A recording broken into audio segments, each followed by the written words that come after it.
২ বছর আগে রং নম্বরে মোহাম্মদ রায়হান হাওলাদারের সঙ্গে এক নারীর পরিচয়, এরপর সেই পরিচয় ধীরে ধীরে প্রেমে রূপ নেয়। তারপর দেখা করতে গিয়ে শারীরিক সম্পর্ক, বিয়ের কথা বলে ওই নারীকে বাড়িতেও নিয়ে যান রায়হান। এ পর্যন্ত সব ঠিক থাকলেও বাড়িতে নিয়ে যাওয়ার পরদিনই বাধে বিপত্তি। ওই নারীর আগেও একটা বিয়ে হয়েছিল। তাছাড়াও ওই নারী রায়হানের চেয়ে বয়সে ৫ বছরের বড়, তাই রায়হানের বাবা মা ওই নারীকে তাদের বাড়ি থেকে চলে যেতে বলেন। তবে ওই নারী বাড়ি ছেড়ে যেতে অস্বীকার করেন। এখন স্ত্রীর স্বীকৃতি পেতে ওই নারী রায়হানের বাড়িতেই অবস্থান করছে। স্যান্ডেলিনা সো, রূপচর্চায় আভিজাত্য। ৩১ মার্চ চাঞ্চল্যকর এই ঘটনা ঘটে বরিশালের বাকেরগঞ্জ উপজেলার গারুরিয়া ইউনিয়নের ভান্ডারিকাঠি গ্রামে। ওই নারী বলেন, রায়হান সব জেনে শুনে তার সঙ্গে সম্পর্ক করেছে। সে বিয়ের কথা বলেই তাদের বাড়িতে নিয়ে এসেছে। এখন কেন তার সঙ্গে এমন আচরণ করা হচ্ছে তা তিনি জানেন না। রায়হানও বাড়ি ছেড়ে পালিয়েছে।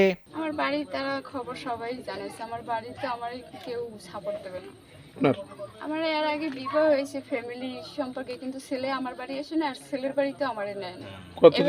তাও মনে হয় 2 বছর হয়েছে, 2-3 বছর হয়েছে। তারপর আমার চেয়ারম্যানের কাছ থেকে স্যারেন্সে বলছে যে সে তার কোনো রিলেশন না, কিন্তু তারপরে আমি বরিশাল রয়েছি, আমার মা বাবা আমার নামাই গেছে। তারপরে এখান থেকে আমারে ও নিয়ে গেছে, বা ওখানেও 3-4 বার ও গেছে রাত্রিরে 2টা, 1টায়, 3টায়। আমার স্বাস্থ্য কর্মীরা আমার অনেক মনে বলছে, আমি বলছি যে রাত 2টা 3টে আসো, কোনদিন একটা মানুষের মাটি ফেলাবে, একটা মেয়ের দোষ করবে, তার সে তোমাদের বাড়ি আমার নিয়ে যাও, এটা কি আমার অপরাধ?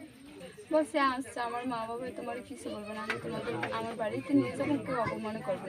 শারীরিক সম্পর্ক 4-5 বার হয়েছে। ঘটনার বিষয়ে জানতে রায়হানের মুঠোফোনে একাধিকবার কল করা হলেও ফোন নম্বর বন্ধ পাওয়া যায়। এরপর রায়হানের বাবা হাকিম হাওলাদারের সঙ্গে যোগাযোগ করা হয়, তবে তিনি ক্যামেরার সামনে কথা বলতে রাজি হননি।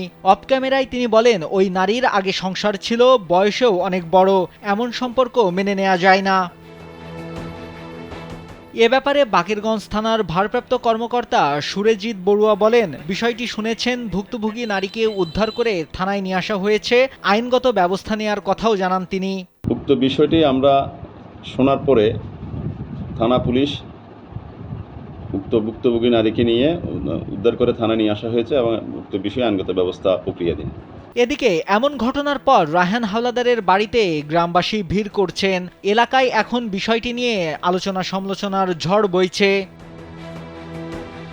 নাইমুল হাসিব, কালবেলা।